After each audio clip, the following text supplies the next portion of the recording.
This is the Artist Entrepreneur Podcast. We are your hosts, Amanda Ritchie, Noah Dock, and me, Carrie Wee. We're three artists brought together by the love of circus and dance. Amanda from the world of Cirque du Soleil as an aerial soloist. Noah, our academic, and me from the commercial dance world. This is one of the greatest jobs in the world, but it comes with uncertainty. Each episode contains insight on how to pursue art-based businesses. We'll have a variety of guests and have lively weekly Discord. Tune in every week to hear our perspectives on the minefield that is the artist's way of life. Oh my God, well, happy Valentine's Day, my friend. Happy Valentine's Day. I forgot it's Valentine's Day. It's the day of love, my friends. We're talking on the day of love. We are. Totally. Where's Noah? Is he coming? Yeah, he's coming. Okay. I'm shoving food in my mouth, by the way. Do it. Yes, as you should. There's just no time. You know what I'm saying? You know how it is. Oh, 100%. I know how it is. Okay, well, until he gets here, let's do your update. Amanda, give it to me. Right now, my schedule is pretty, easy peasy, but Fire and Flight is happening at the end of March. Gearing up for that. I believe we still have some spaces left because we had some people switch over to October. So listeners, if anybody is interested in coming to Fire and Flight, it's an amazing time. We go out in the desert for 2.5 days. We do aerial, we do fire, we do aerial and fire together, and we just have a blast. So if you're interested, fireandflight.com is where you would go for all the information. So shameless plug there. And you guys don't normally have space, right? Because usually it's sold out for March. Yeah. So if you want to get in, now's your chance. Now is your chance. Yeah, we did have a full house, but we had, I believe, 2 maybe people switch over from March to October. So those spots just opened up. So yeah, it rarely ever happens, but since it's happened, jump on it. Essentially. So to the worldwide audience, by the way, where is this located? We are in 29 Palms, which is just a little off of, north-south comparatively, to Joshua Tree. We're about 20 minutes away from Joshua Tree. Joshua Tree, California, or is it Nevada technically? California. Okay. Yeah. So not far from my LA people, but if you are any part of the world, if you feel like coming to Cali and doing some lighting yourself on fire while you do some aerial. Yeah. I highly recommend it. Highly recommend it. So good. Mm-hmm. Yeah. Yeah. And we have a guest teacher this time. So Mr. Gabe Hilden Reed, who is phenomenal, will be joining us for 2 days. Out in the desert as well. And he's proficient in so many things, but he's going to be doing mostly rope and silks. And you guys might know him from Aerial Physique because he teaches there. Correct. And he's an incredible teacher. Yes. And just an incredible human as well. I'm super excited that he's on board for this one. And I've never met him, by the way. Really? Oh my God. We know of each other, obviously, but I've never met him. It's so weird. Yeah, he's fantastic. He's fantastic. And this is Fire and Flight's 10th anniversary, so it's a big deal. What? Yeah, it's a big deal. It's number 10. Yeah. Isn't that crazy? Okay, while you're doing this, since Noah's not here yet, this is a good time to do this because this is kind of more our territory. So yes. I just opened Early Bird for Miami, June 21st to 26th. Nice. So we are doing Miami. I'm partnering with Acro Gravity Academy, which is this awesome school in North Miami. They have 34-foot ceilings. We're going to be doing silks, hammock, and lyra, 20 hours of training over 6 days, but we are not doing crazy amounts each day. So you're doing 6 hours on the first day, but maybe 4 on each other day. And the rest of the afternoons, we're doing happy hours. We're meeting for dinner. We're going to clubs. Fun. Super fun. We're doing that. It's not an all-inclusive, so I'm charging you guys for the training, for the space, all of that. But then when it comes to where you want to stay, how you get here and there, you can stay with your cousin, whatever. You could drive from Texas, whatever you want. Or you could go 5-star hotel, off of Miami Beach, flying, via helicopter, whatever.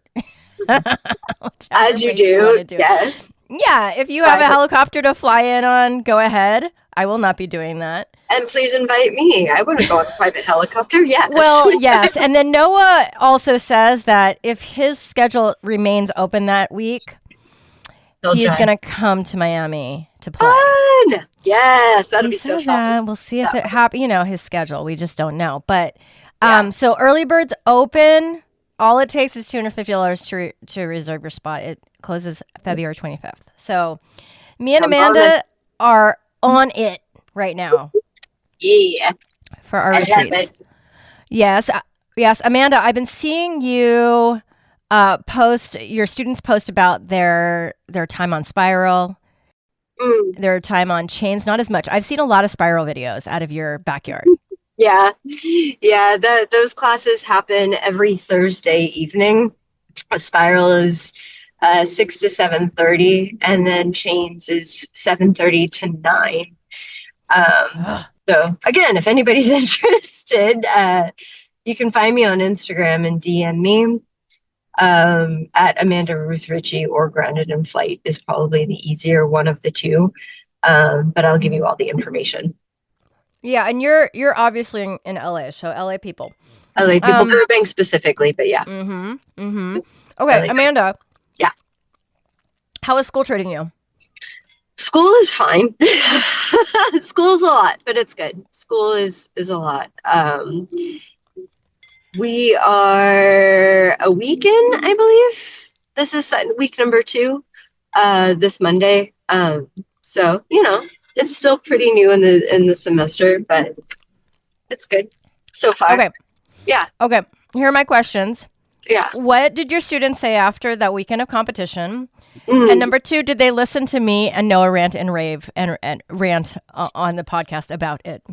I know for a fact that a couple of my students, my older girls, listened to the podcast, and they were like, "We listened to the podcast that you weren't on." Yep. But they said that it was funny. They said that you guys had a lot of fun, which was awesome. Oh, we were ridiculous. We were I ridiculous because what do you expect when we're actually in the same room? I love it, as it should be. Yeah, I'm sad I missed it. If I didn't have to wake up at 5 a.m. that next day, I would have joined you guys. But I know we were really sad, but yeah, we get it. Okay, and then how did they feel about their performances? Good. Everyone that I talked to, because of course it was like I got their little cards, their little feedback cards to go over everything with everybody. Some of them were pleasantly surprised. Some of them were like, "Oh, that's pretty on par," and some of them were like, "Whoa, I didn't expect any of that." So there was a broad spectrum of, feedback and things that they were either expecting or not expecting. Yeah. It turned out that one of us was the Simon Cowell. I feel like in a group of judges, you're always going to have one that's just like Simon Cowell, who's like, "No, I've seen better." Yeah, totally. And it happened to be Roman. Oh, that doesn't surprise me either. He, by the way, I'm sorry, Roman, I don't know you. I don't think you're listening, but he didn't provide any written feedback on any of the cards that I saw. Oh, he just left a number. Yeah, he didn't, and at most he would write "great work" or "nice job." And it's interesting because I'm on both sides, right? I'm a judge, but for competitions, but I'm also a coach for kids who do compete. And I have heard that the kids specifically, not even for the coaches, they want that feedback. If it's shit, they want to know it's shit. They want to know. They don't want this was lovely. They want to know what's wrong so they can fix it. And that's from the kids. That's not even from the coaches. Last year at Viva Fest, I was doing a workshop. I was teaching a workshop, and one of the kids had competed the day before, and they were like, "Oh, you judged me," and they showed me their card, and it was like, "No, I didn't. Those are my technical initials, but that's not me."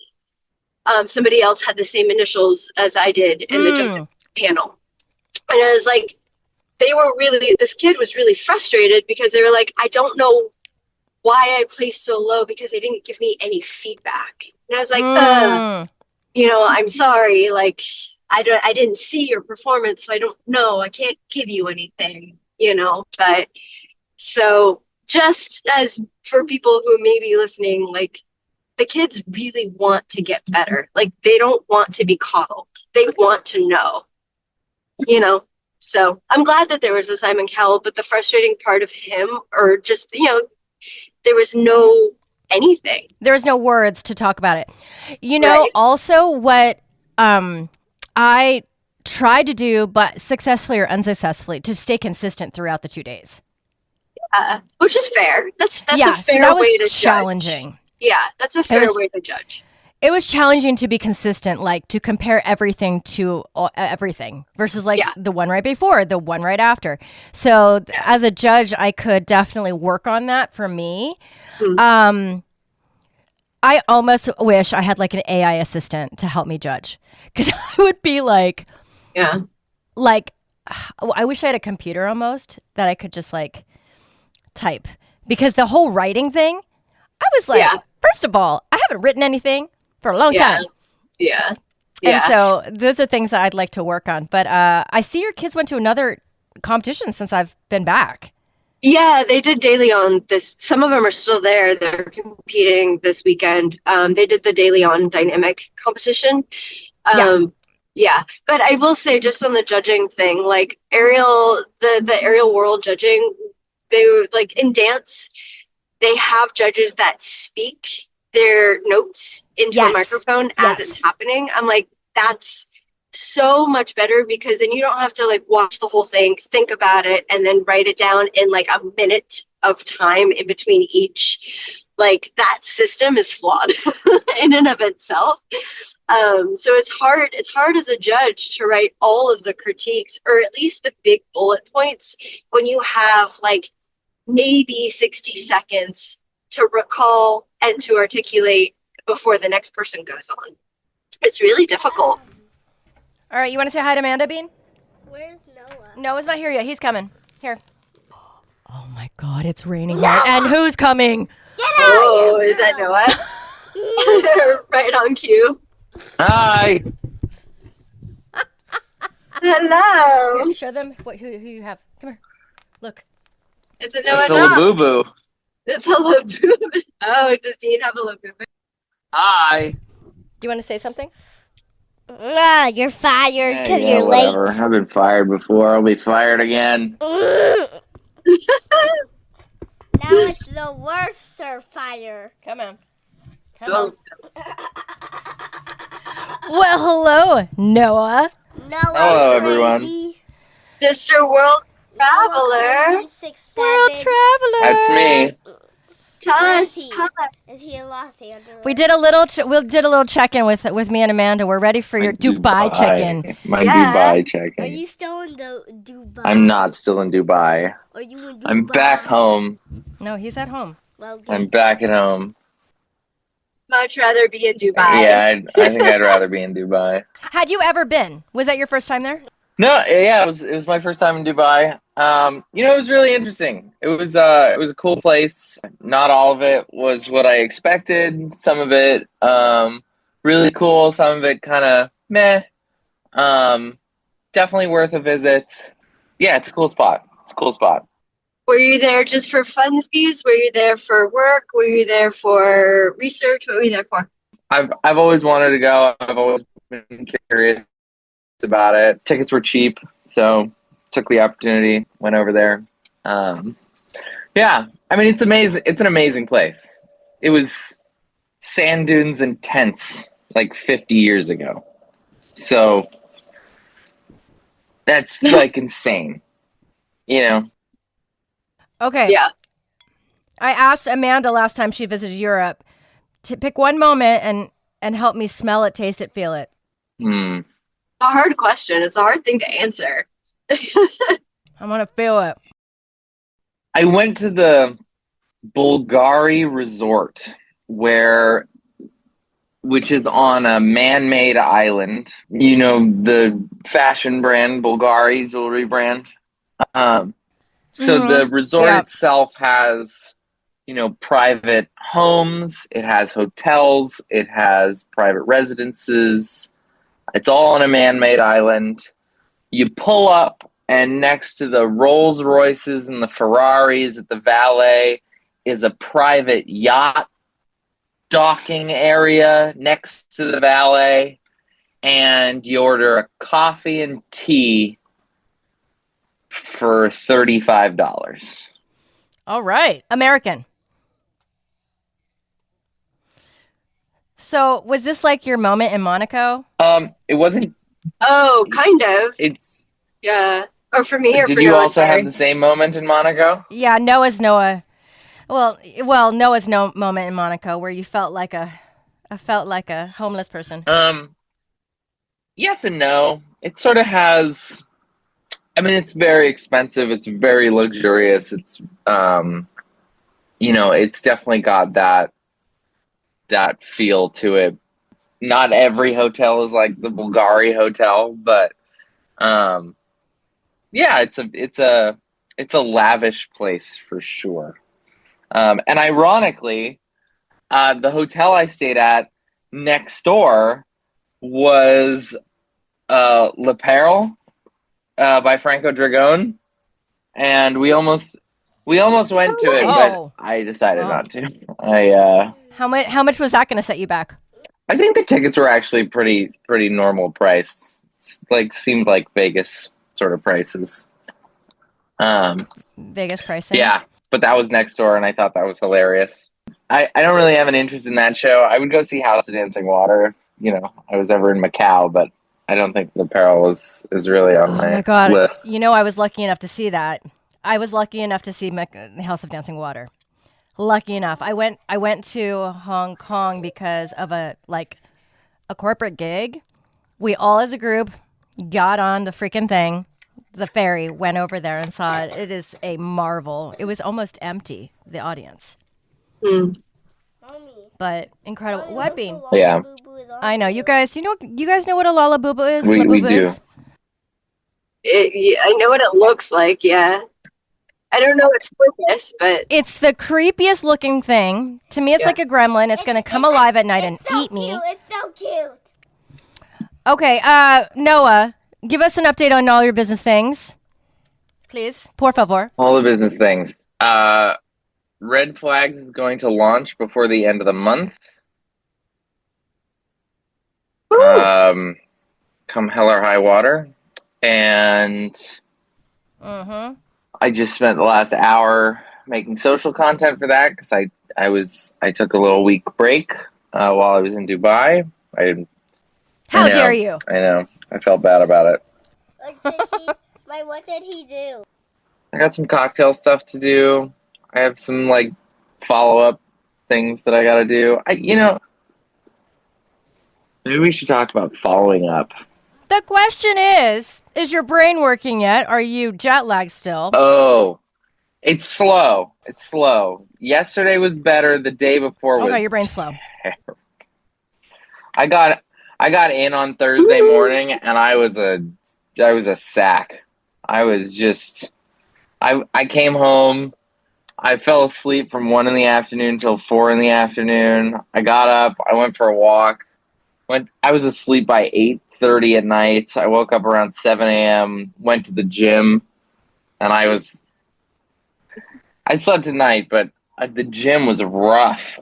My body was just like, you've been on a plane for 21 hours. That's not bad, though. You slept at night. You know? Yeah. It was a little rough. 21 hours of flight time.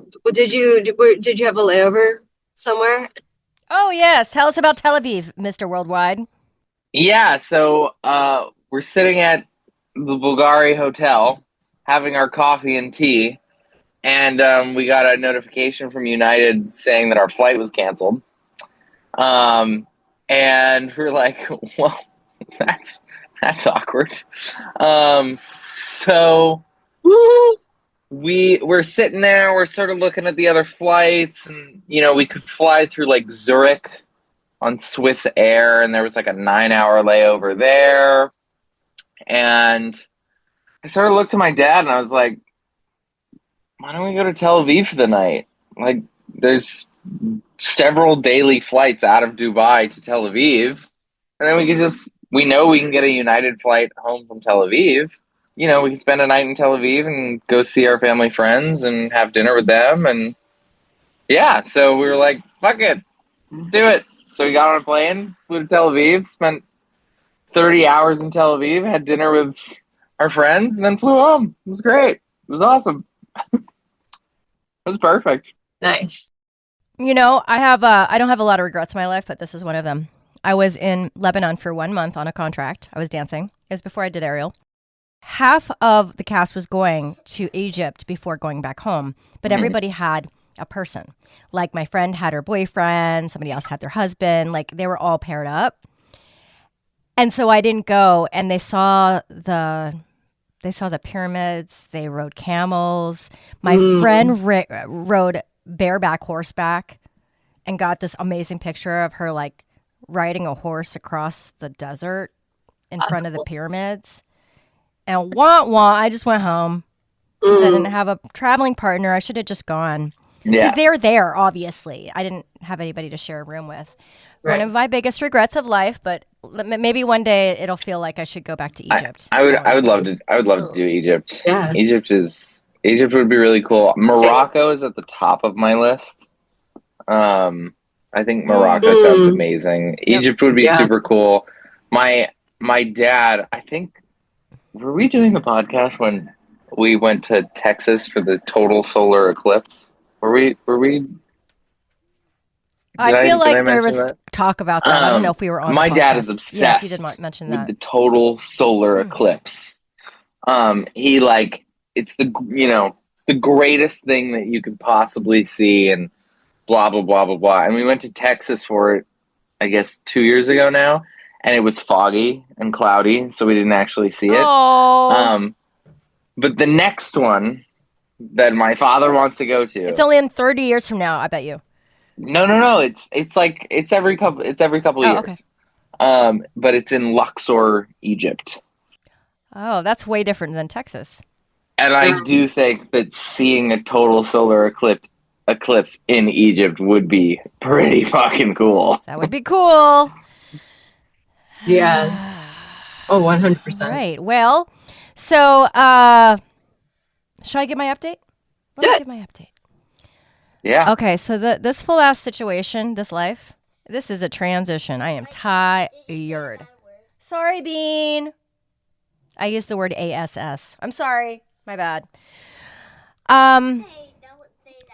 So this is what I'm doing. I'm putting in 32 hours at the gym, Monday through Friday, around 8:15 to 3 p.m. And honestly, there's still nothing hard about that job. Still nothing hard about that job. It's the holistic thing. So I either get Bean or Asa gets Bean, and then Monday, Thursday, Saturday, I'm at the Arium, which, by the way, the Flood, we are going back to our home studio on Monday. We finally got everything fixed. We're going back home. My content can go back to what it is because with the high ceilings. I can go there now. That's right, Bean. Thank goodness. Thank goodness. Oh my God, it took forever. September 1st, my That's friends. been It's a long ass time. Yeah. When did the flood happen? September 1st, and luckily we had this amazing community because What month was it ago? Bean, I don't want to do math right now. Just leave me alone really quick. Leave me alone. So she says, I don't want to do math either, is what Bean said. So now the hard part is not those two things only. The hard part is getting my other stuff done. So I have abandoned ship on creating new content for YouTube. I did the math. I was hitting it really hard with those videos, and at the rate they were getting viewed, I was never going to hit the minimum for what you have to hit to make money on YouTube. So I abandoned ship on that. My videos that I did produce are there, but I'm just not feeding the beast, not currently. Me and Amanda did our shout outs because we still have spots left for our retreats. Mine in Miami, hers in March for Fire and Flight.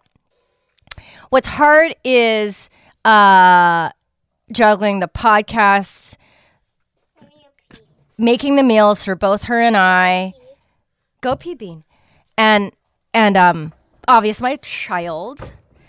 And then juggling the podcasts. This is what is hard, and I'm tired with a capital T, my friends. But I'm surviving, and my checks are bigger. I have checks. I have money. It is nice. We love money. We love a good check. We love checks. We Checks and love balance. money. And the more I Gotta work love there, it. the more money I make because it's Yeah. it's like, I don't know what we call this.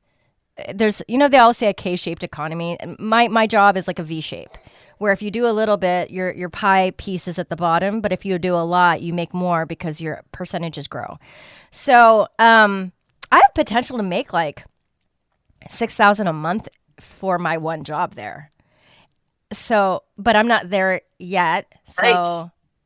and then my deposits for Miami are coming before I have the money. So that's interesting.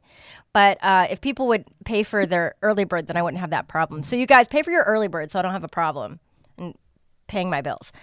Damn right. Yes. Sign up in advance. Sign up in advance. You have your spot because this is what I'm getting from everybody. When's the last moment I can tell you? I was like, I don't know because I don't know who else is going to show up. You know what I'm saying? Okay. My friends, what Yeah. is the most pressing issue of our artist entrepreneur lives right now? Thoughts and feelings. Noah's thinking. I can see his thinking face on. I am thinking. Mm-hmm. It's terrible. I'm thinking too. Oh, it's a terrible thinking face. Noah, you mentioned following up. Didn't we touch I did on mention that? following up. Yeah. I've been thinking about that a lot because I feel like there's been a lot of balls in the air. It's been a lot of juggling, and so it's been a lot of like, Circling is back. this gonna is this gonna happen? Is this not gonna happen? And sort of like connecting with people, and that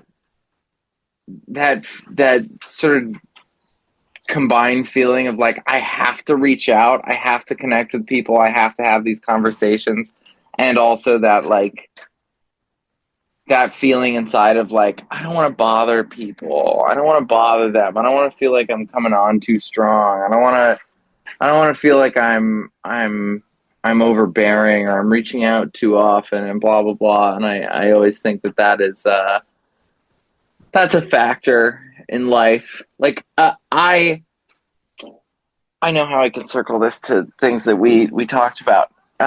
So when Carrie came to Los Angeles, And then stayed at Los Angeles. Casa Doc. Casa de Doc, we were talking about Alicia, and Alicia, wants to audition, and she still has that performance drive. And Carrie was like, well, I know people. I'll connect you with some people, and it's an awesome thing. It's like that feeling of like, oh yeah, like I know people who know people, and I can connect with these people, and we can do that, and we have that ability to have those conversations and to like touch base, right, with people that you know and people that you don't know, and use your network, right? And I think that is something that, at least in the entertainment world, like that phrase of "it's all about who you know," right? That's such a line. But I think there's a lot of layers to it. I think there's layers of like, the entrepreneurial side is, I have a potential client, or I have a work opportunity, or I have, I need to be a salesman. I need to do the sales. And that means that you got to reach out to that person once a week, twice a week, 3 times a week, check in. Hey, are you still thinking about moving forward? Hey, do you want to have another meeting? Hey, can I send you a proposal? Hey, can we get on with it and make this happen so that I can get paid? And then there's the like, I don't know this person. I don't I don't have any connection to this person, but I want them as a client, or I want to connect with them, or I want to reach out. I mean, I just reached out to somebody that I don't personally know, but we have a mutual friend, and I want to connect with them about what they're doing, and see if I can get involved with some things. And then there's I know this person, and they're part of my network, and they're who I know, and I want to follow up with them, or I want to connect with them, or whatever. But how do I do that? And it's all dating. It's all dating. It's all networking 101. And I feel like not to make it all about dating again, but it's all dating.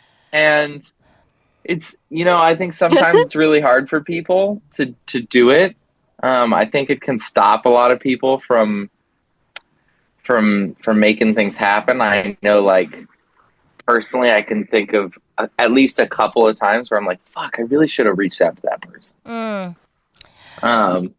And then there's other times where I'm like, fuck, I gotta send this person again. I gotta text them again, for the 12th time this week. Yeah. Whatever. And Yeah. I don't know. What's your experience with that? How do you feel about that? Do you get awkward? Do you get uncomfortable when you need to send that message? Do you get excited? Are you like one of those people? And I do feel like 80% of the time I'm like one of those people that's like, I don't give a shit. I'm gonna text you. I'm gonna call them. I'm gonna send them an email. Like, I have no shame. Number one, I'm really glad we're talking about this because I feel like we haven't touched on networking in a while. And I think it's really, really important for this audience to talk about it because, Amanda, we were talking about it months and months ago. And it's like that practice that you need, that we all need. So you guys, when did it stop being, or has it not stopped being scary? Because it has stopped being scary for me, but for sure it was so uncomfortable and scary early in my career to network. I think for me, it's still uncomfortable, but it's not scary. It's not scary anymore. Yeah. And how did it get not scary for you guys? Is it just the practice of it? I think that that has something to do with it, but also too is for me, like, if I get really tired of just being in the same place and I know that contacting somebody is going to potentially move me from that place, like, I have nothing to lose, So in that regard, like, I care because I need this person for X, Y, and Z to, like, respond to me. But then again, it's like, I'm not the fear isn't there because, like, I'm already in the place that I need to, get out of potentially, but I'm okay being here, if that makes sense. I know it's a weird way of thinking. I think it's, there's a couple different versions of this. When I first moved to LA, it was so much in person and it was so much going to parties. It was so much going to parties. It was going to events. It was going to shows. It was going to club nights that I knew choreographers were going to be there. And I was so single-minded in that pursuit. I did it to the fullest extent that I could. I think 1 week, and mind you, I was 23. I didn't have any responsibilities to anybody else.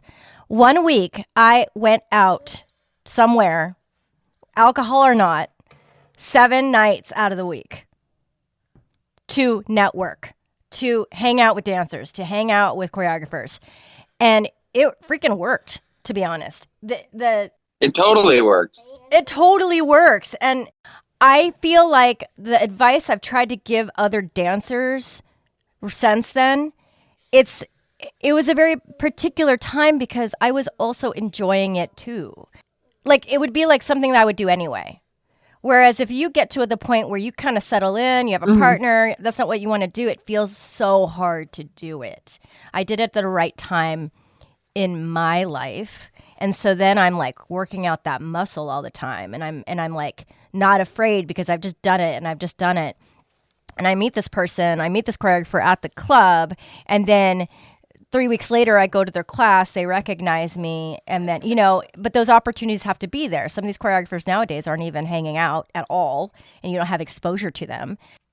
So, but then now, as a complete different situation, I'm not really reaching up networking wise anymore. I'm reaching out because it's all clients and I want them to buy my product.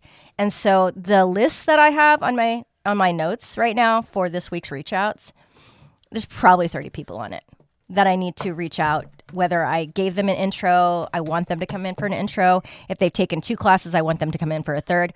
Hold it. Oh my gosh, she's got my heels on again, you guys.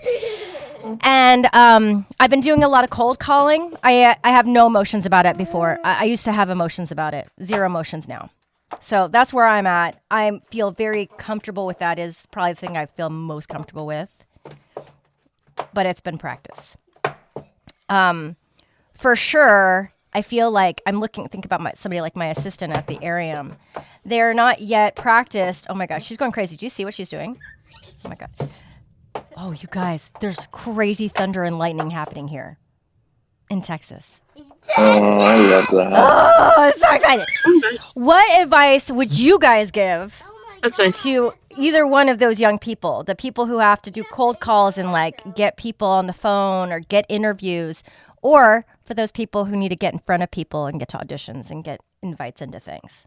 Give me your advice, my friends. My personal experience, especially now, is like, I will say this, like, I'm not scared of it, but I overthink timing.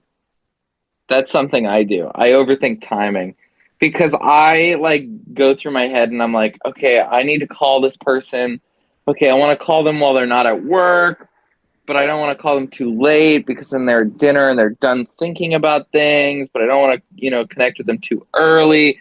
So I like overthink that a little bit too much. And so like my advice to myself that I always give is like, just shut the fuck up and do it. Just call them, just text them. I think the best piece of advice is you got to do it in person.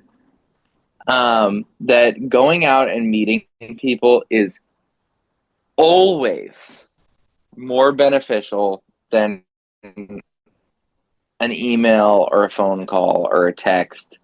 Meeting people in person, and I love the example that you use of that you went out to the club or you went out hang out with dancers 7 days a week, like to the club. Like that is such a huge piece of it, and like yeah, it's expensive, and yeah, it takes time, and yeah, you're gonna be tired, but you just gotta fucking do it.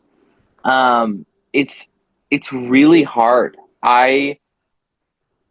I have such a love-hate relationship with that because I'm building a dating app that's, supposed to keep people going out and meeting in person and not being online. Like that's the whole point. Because you don't get a sense of people when you just do that. You have to meet them in person. Over the last several years, I've gone to so many like networking events and entrepreneur events and things like that. And there's some of them that I loved, and then there's some that I just dread. And I think that finding the ones that you like and make the most sense for you, that's the best. That's like where that's the sweet spot, and you have to find that. Because if you're going to events that you hate all the time, you will then loathe what you're doing, and you'll not want to go. But then you'll despise like the reason why you're going, which is to dance or to do your business or whatever. And like that's definitely happened to me. Like if I go to like a founder event or like a tech founder event, I want to blow my brains out. Like I hate it. And I don't usually like the people there. And it's funny, like I think last year I went to an event and I knew what it was. I was going because, I knew that there might be some people there that I would enjoy and want to connect with. But I knew that this was going to be like a very tech founder heavy event. And I had like some people that I knew that were going to be there that I liked. And I was like, all right, I'll go. So I went and I like got the food. I sat down. It was like a beach event. Sat down on the beach and I'm like sitting there like very relaxed. I was very chill. And some people like sat down next to me and we started talking. And I said like who I am and what I do. And one of the guys was like, "Oh, you're a founder?" I was like, "Yeah." And he was like, "Weird, you do not like strike me as a founder." What is And I that was like, supposed to "Why?" mean? Why? It's funny, I promise. And I said, "Why?" And he was like, "Well, usually all the founders are like standing up at the event and they're like walking around and they're like trying to meet everyone all the time and it's kind of annoying. Oh, And you're just like sitting here like kind of chilled out like waiting for people to come to you." And I was like, "I think that's a compliment." And he was like, It is a compliment because most people aren't doing that." And I think it was a test. It was a point that he was trying to make, and it's a true thing. Like some of these people are just they don't necessarily the interactions are not genuine. They're not well, enjoyable. they're trying too hard. They're trying too hard, and that's a really hard thing to be around, I think. Yeah. And those are the events I hate. Those are the kinds of events that I hate. When you and I'm sure like you both have experienced like being at a place where you're like, ugh, all these people are they're just here to shake hands. They're just here to like brown nose. They're just here to like that's all they're here for, and I'm not into it. But the events where like you're there to do I always feel like the events where you're there to do something and like the people involved just so happen to be ones that you want to meet. Like, yeah, you want to meet dancers and you're like going to a club or like you're going to a show, like there's a thing to do. There's a thing that you want to do that you're also going to do. And there's the people that you want to meet. Like for me, I love going to car shows and stuff like that because like 99% of the time there's somebody there who like is a founder or is connected to the world that I am involved in or whatever. But like we're all there because they're cool cars and it's a fun thing. But yeah, that I guess my advice is like go to in-person events, but most importantly, like find events that actually like align with things that you want to do and the people you want to be around, not just to meet people, not just to do that. Because if you're doing that, you'll start to like secondhand hate what you're doing. Oh, okay. So, I think that depending on what the field is, it might be very, very hard to find those events in person since after COVID. Like for me, now that I think about it, it was so easy. I knew where the people were going to be and I just had to go there. Yeah. And I just had to have a lot of like tolerance around going out and like, just keep up the pace of it. And then wake up early the next day, go to the audition that I'm supposed to go to at 8 a.m. Like I had to do all of it. I was a professional partier, as they say. That's how I viewed it. Like it was my job to do that. It was also my job to wake up the next day and be at the class that I was supposed to be at. So oh my gosh, she's putting on all of my shoes, you guys. So I think it can be hard depending on what your field is. For example, an episode that's coming at you guys soon, I interviewed a woman who started and built her own winery. And it's all about relationships in her business. And when it comes to the relationships she needs to make, it's restaurants, it's other wineries, this and that. So it's like you kind of have to find the gatherings, and it's not the easiest. The person who is just on, she does taxes for artist entrepreneurs. I mean, like, I don't know who she has to socialize with, but that might be hard to find. You know what I'm saying? To get new clients. Yeah. Amanda, your thoughts? I agree with everything that Noah said. I would tack on because I'm the type of person, if I have to go to events and like socialize, I don't, one, because I'm older, I don't like to do that. I'm a homebody. I want to be home. But if I have somebody with me as just like my little emotional support human, that I can take, it's so much easier. So if you're like me and you're like having to go and out and especially face to face with people, I always bring a friend, like a good friend that I know that'll be there for me, that'll be like, yo, it's okay. Like if things get weird, like we can just have a conversation where it's not like, oh, I'm sitting in the corner like scrolling my phone. Like their presence is helpful for me to, go and be in front of people and to talk to people. So I find that helpful for myself. So it might be helpful for others. Who knows? That's my little tidbit. I support that even if I feel the opposite. What, you just want to go by yourself? I'm a big, like, I always want to go alone. Because I'm like, I don't need my friends to see me, like, networking. Because it's like, ew? Do you think it's ew? Yeah, I'm like, it's cringy for me to think about somebody watching me network. I'm like, I just want to do it myself. But I do agree, if you're like, if you're not like that, I think going with a friend is great, because then you have backup. You have backup. And then there's Carrie's story, who brought the wrong friend.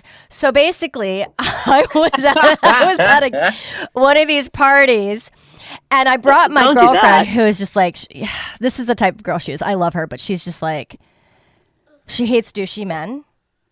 And guess what are at these events? Douchey men. And they don't have to be older men. They're my age, but like, so I'm not necessarily flirting with people, but like having conversation. They're of the opposite sex, and there's some flirting involved. There's a little bit. Yes. And she just had her arms crossed over her chest, and she was like, and she just looked this guy up and down. And she was just like, I'm not buying what you're selling, type of look. And I was like, oh my God, cool your jets, because that's not why we're being. Get down. You know what I'm saying? So I guess I would add on, if you're Carrie, don't bring the wrong friend, because there are some of those. Yeah. That's really funny. Yeah. That's really funny. I was like. Yeah. Discernment is key. Oh my God. Noah, she just asked if you were a douchey man. No, because she doesn't have that vocabulary. No, he's not douchey. He's our friend. I'm not a douchey man. No. It's actually really funny. I was on the phone with my buddy the other day, or yesterday, and we were talking about something, and he was like, "You're a bitch." So I was like, "I'm not a bitch. I'm an asshole. It's different." I believe it could touch the side. You weren't an asshole. You were just being an asshole. Noah, do you have any advice for dancers who are trying to get their toes in the industry, and how they could network better? Do you have any advice for this, coming from a different perspective than me? My personal opinion is take class and audition. Yeah. That's it. Yeah. Take class and audition. You just never know. My opinion is, you never know. Yeah. Like, you meet people who, from the class perspective, first of all, teachers, the more you take from, the more they know you, the more you'll, meet more teachers, the more projects that you might get asked to do. I mean, the amount of times that I feel like I've taught and I've been like, I could use you for something. If that project comes around, I'm going to call that person, or, that's who I'm going to bring to the table. The other side to the classes is you make friends in classes. That's the equivalent of, your Carrie knew where to go and what clubs to hang out in and blah, blah, blah. Like, that's not I don't think the club scene is as true anymore, but like, you will always find dancers in class. And if you go to the same classes and you take class with the same people or even different people, you'll overhear like, hey, I'm auditioning for this next week, or you'll make friends and you'll all want to do a project together, or you'll all hear about different auditions or different opportunities or whatever. Like, those opportunities are there if you're showing up and you're paying attention and you're meeting people and you're making friends, whether it's with the teachers or other people in the class. And then the audition side is, same thing. You're going to meet people at auditions. They're all going through the same shit as you. They're all looking around going, you know, are you going to be cool? Are you going to be cool? Am I going to work with you? Am I going to be friends with you? Am I going to see you at the next audition? And then, the people who are auditioning you have your name on a list somewhere, and they'll keep seeing you. And I think it's just that repetitive nature and versatility of it. Go to the same places, but also go to different places. And I mean, yeah, I feel like in the short amount of times that I've done auditions in LA, I always see the same people. Yes. And it's almost like the way we view our brand. It takes however much time for this brand that you have to saturate itself in the universe. And it's the same thing as you as a dancer or you as a performer. You have to saturate your community with you. You have to be on their mind. And how are you going to, what are the things you're going to do to keep reminding people about you? And honestly, I feel like the before times, like me, before I was at all successful, it would be class and auditions, right? And in my mind at the time, Bean, if you do not get off me, I'm going to kick you out of this room right now. Get down. No. Oh my God. Sorry. The before times was like, I didn't see any success yet. And I thought that was just like, that part wouldn't last in my brain. And I think back and it's some of my best memories, actually. Yeah. Like, those being in the classes and hanging out with those people and like the wonderment that was there, it kind of has a sweet spot in my heart, and the success hadn't even happened yet, so it's not meaningless. It's not meaningless at all, Amanda, would you have any insight on, because it's so different for circus. It is so different for circus. How do people get themselves, like that same saturation with themselves in the circus world? It's so different. It is, but it isn't. Like the whole going to, especially nowadays, classes in circus are so available. There's so many classes that you can go take and workshops that you can go take. I can say like what kind of works and what doesn't work that I've experienced myself. So I've had people reach out to me who either want to teach or want to work with me or for me, like as me being an entity, like say Fire and Flight. And I've had people, submit their materials who want to be a part of that in a teaching capacity. And while I appreciated their drive, they didn't have what I was looking for. In terms of experience, in terms of skill set, to make me want to hire this like a person on, right? So I would say, as a circus person, get your skill set, like take as many classes as you can, be as many workshops as you can, cross-train as much as you can, make sure your skill set is solid and you are solid in there, and then put yourself out there. Because while you can go and, as a green aerialist or circus person or performer, but whatever you're presenting, that's the thing that they're going to remember you by. So, it's that catch-22 of like, you need to be out there, you need to be seen, but you have to be aware of what you're showing. But in terms of say like you're ready and you're there, like auditions, classes, it's the same as dance, really. There's no difference there. I have a follow-up thought as well. When you do book a gig, be awesome. Like, yes. Off stage, yes, to everyone. Amazing. Because they've already hired you. They have other projects. They will hire you again if you're great. If you're, worth working with. That, like, there's a there's a thing here, and that is something really, really important, really to keep in mind. I mean, in the last 3 years, I've done several projects. Most of them I have hired from projects that I was sitting on the other side of the table from and hiring people. Like the TV show that I choreographed for, most of the people that I hired for music videos after that came from that.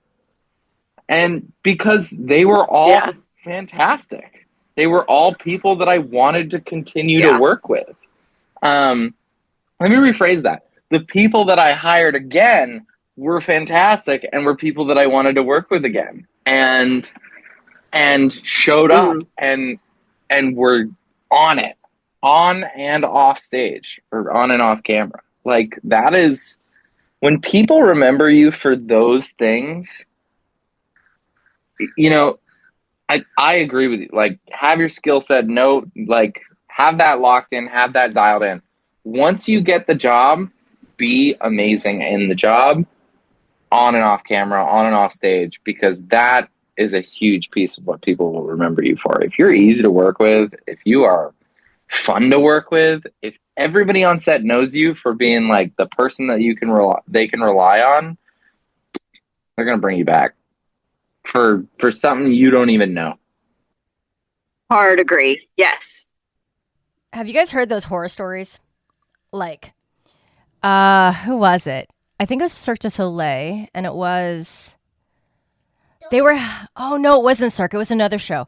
They're having trouble getting their freaking dancers, like, to come to work on time. It wasn't Cirque du Soleil, it was another company.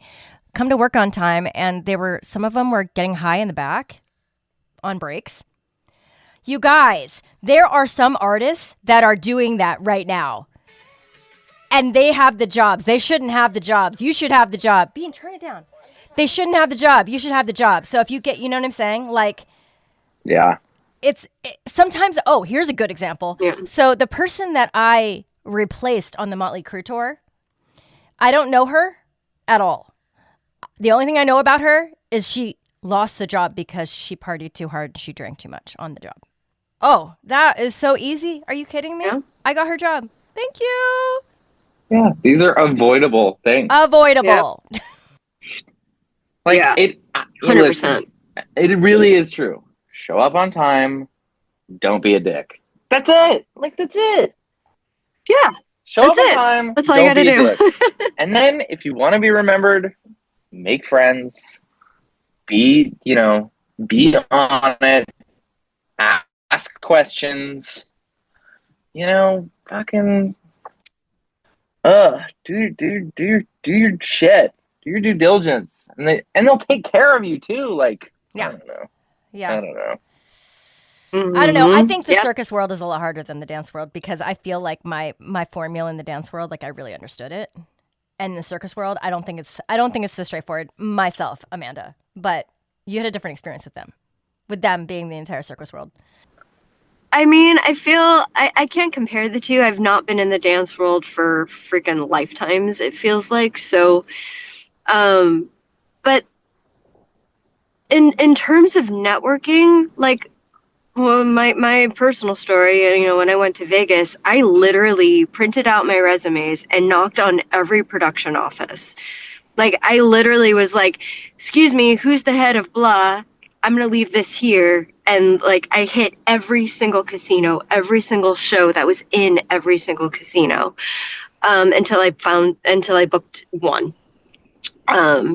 So, like, that was me taking the initiative and being proactive and not waiting for, they're having an audition, I'm going to go to the audition. That was me being like, I'm here. Here's my info. Contact me. Like, I'm here. And so, but in terms of, like, places that you can go and how to be seen, it's not that different. It's not that different from dance. Circus people like to party just as much as dancers. Yes. Arguably maybe more. even more so. So finding them, arguably more. So finding them, like, out and about at a club now, like that's going to be a little bit easier.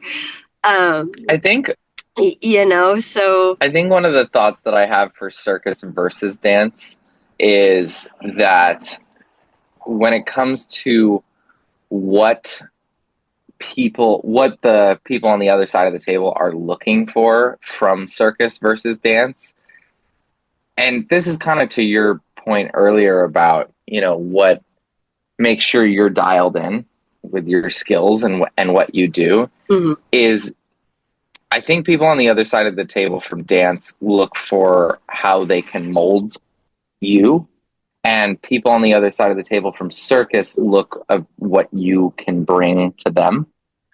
And I think about that in terms of like acts, and sort of, I'm not gonna, notoriety is the wrong word, but in circus there is definitely a standardized idea of like, you have your act, right? Like you build your act, you have this piece, this is the thing that you do, and that's something that you're bringing to the table. Whereas dance, you don't really like have your act. You don't like come to an audition and like perform your act. You do, the choreography that they've given you, or you're trying to fit into their mold in some way or another. And I think that can be a difference. It sure, 100%, but it is not changing. But nowadays they're hiring a lot of generalists on shows, so people who can do everything and anything. Not necessarily hiring them on for what they can bring act-wise, which is still there, yes, 100%. But when you're talking about like big productions, they're wanting people who can be on a hoop, who can be in a harness, who can dance on stage, who can act and emote and tell the story that they need. So they're looking for, unfortunately, people to do all that, wear all the hats and get paid get paid just as much with more work. So I don't want to bring that element into the conversation because that's not what we're talking about. But the general part of the circus world is alive and well. So it's not just about the act, although that is, yes, definitely the thing that sets it apart from dance. But that's not all that it just can be a factor. Do you guys feel like you have any insight? See, I don't anymore. Any insight into what this young generation, like let's just say you're 20 years old, 21, in either of these markets, do you guys have a sense of what's going on? No. I used to think social media had a part in it. Like the more followers you had, the more people were apt to hire you. But I think that's dissipating. I don't think that's as true as it was maybe like 5 years ago. It might be, but as of right now, as a new person entering, I'm a little out of touch. I don't have. I mean, you're at the competitions, but those people are still in it, Yeah. Noah is not often speechless. What's happening here? Or is he frozen? No, it froze for a minute. No thoughts? You know what I might do? I have a couple friends / students who are right in that time period. Maybe I'll like bring on a couple of them and I'll ask them these questions and tell me what it is on the ground right now. Because I am very curious, actually. I'd also ask them what they want it to be like. I mean, no matter what, I thought it was crap then. And then I'm looking back, I'm like, oh, it wasn't as crap as it is now when it comes to the whole thing. True. It's so much more spammy now than it used to be. You know what I'm saying? If you look at it from like just the concept of spam, like just so much. Well, you can reach everyone all the time. Yes. Yeah. People have to be way more thoughtful, and on both sides. You got to be more thoughtful if you're reaching out, and you got to be more thoughtful about who you connect with. Yeah. On the inside, that's yeah. Okay, I think that we can we can continue that. This is going to be like a continuing theme because as I think about it, I want to like find out what's going on right now. Am I done yet? To kind of get the sense of, what that entry level is. What is entry level? What is entry level, you guys? I have to figure that out. Okay. All right, my friends. Any thoughts and feelings? I like it. I don't think so. No. Right. On the I'm numb on the on inside. another note, I just finished a glass of iced coffee. As you guys might know, I don't drink coffee. I got this mushroom coffee off the internet, and this was my test. I did it on a Saturday to see if my butt explodes later today. If it doesn't, I'll let you know. Because if it doesn't, it's a winner because it tasted good. All right. Good luck. Thought I'd end there. Good luck. Perfect. I wish you the best of luck with that. Wish me the best of luck. I'm at home. It's okay, guys. If things go awry, I'll report back. Okay. Oh, and happy Valentine's Day. Oh, and happy Valentine's Day. Bean, come say goodbye. Valentine's Day. Bye, crazy G, Noah. Hey, Amanda's there too. You want to Oh, say Yeah, goodbye, Amanda's Amanda? here too. I'm not the only crazy person here. Bye. I'm not a crazy. Bye. I'm not a Apparently crazy not. Gigi. Bye. Fired, guys. I mean, Okay, bye. Bye, Bean. Thank you so much for tuning in. You can find Amanda Ritchie at Grounded in Flight on Instagram and at Noah Doc on Instagram, as well as Red Flags app. And me, Carrie Wee, you can find at wrapyourheadaroundsilks.com. Thank you so much for being here. We appreciate you. We have so much more coming at you, including guests that are in this art world that are blazing their way through new businesses and, just more banter from us. Thank you for listening. This is The Artist Entrepreneur.